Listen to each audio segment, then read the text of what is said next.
Pasukan perlawanan Lebanon Hizbullah meluncurkan 16 drone ke wilayah Israel dalam 72 jam terakhir.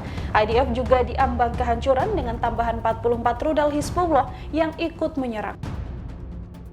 Dari jumlah serangan yang dilancarkan tersebut, sistem pertahanan udara dan jet tempur hanya bisa berhasil mencegat 11 pesawat musuh, yang mana dari laporan yang ada hanya 68% upaya pencegatan IDF berhasil dilakukan.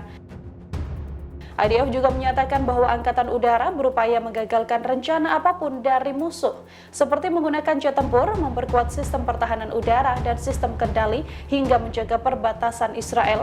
Hanya saja upaya itu tak membuahkan hasil karena minimnya kemampuan Iron Dome. Sejak Kamis 13 Juni, Israel memantau sebanyak 44 rudal dan 5 drone dilesatkan dari Lebanon. Rendahnya tingkat pencegatan rudal dan drone Hizbullah itulah yang membuat kebakaran meluas di wilayah utara Israel.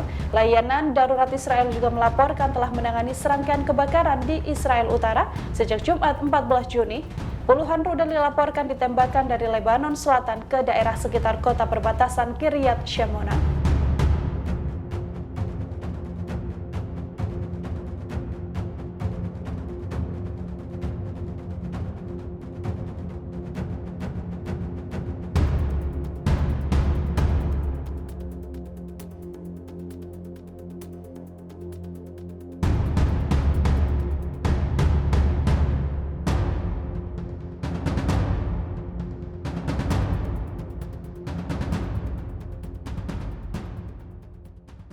Download Tribun X sekarang, menghadirkan lokal menjadi Indonesia.